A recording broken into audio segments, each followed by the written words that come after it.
વિદ્યાર્થી મિત્રો, આજે આપણે ધોરણ 6 ની અંદર વિષય સંસ્કૃતની અંદર પ્રશ્ન નંબર 4બ નીચેના પ્રશ્નોના સંસ્કૃતમાં ઉત્તર લખવાનું સંપૂર્ણ સોલ્યુશન આ વિડીયોમાં આપણે કરવાના છીએ.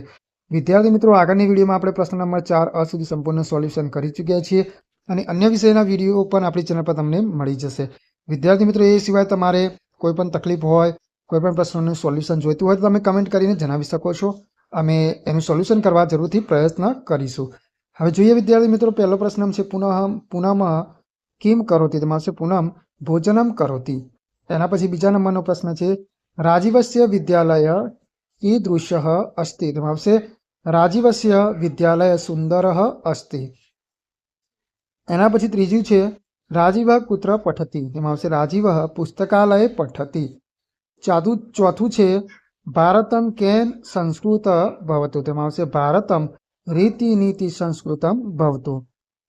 એના પછી પાંચમા નંબરનો પ્રશ્ન છે ભારતમ કસ્મિન વિષય નૈષ્ટિકમ ભવતુ. તેમાં આપણે લખીશું ભારતમ કર્મ ધર્મ વિષય નૈષ્ટિકમ ભવતુ. છઠ્ઠું છે ભારત વાસીન કસ્ય સાધકા ભવંતુ. તેમાં આવશે ભારતમ ભક્તિ મુક્તિ સાધકમ ભવતુ. એના પછી સાતમું છે ભારત દેશ કેન સંભૃત ભવતુ. તેમાં આવશે ભારતમ શક્તિયુક્તિ સંભૃતમ ભવતુ.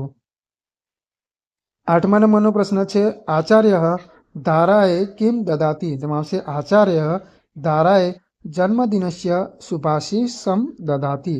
નવમું છે ધારા જન્મદિનોત્સવે કસ્યા વંદના કરોતિ. તેમાં આવશે ધારા જન્મદિનોત્સવે સરસ્વતી માતુઃ વંદનામ કરોતિ.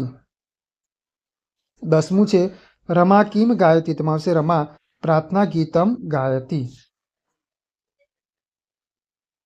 એના પછી 11મા નંબરનો પ્રશ્ન છે એમાં છે કસ્યા જન્મદિનમ અસ્તિ. તેમાં આવશે ધારાયા જન્મદિનમ અસ્તિ. 12મું છે જન્મદિને ધારા કતમે વર્ષે પ્રવિશતિ. તેમાં આવશે જન્મદિને ધારા એકાદશમે વર્ષે પ્રવિશતિ. 13મું છે ધારા કતિ દીપાન પ્રજ્વાલયતિ. તેમાં આવશે ધારા એકાદશ દીપાન પ્રજ્વાલયતિ.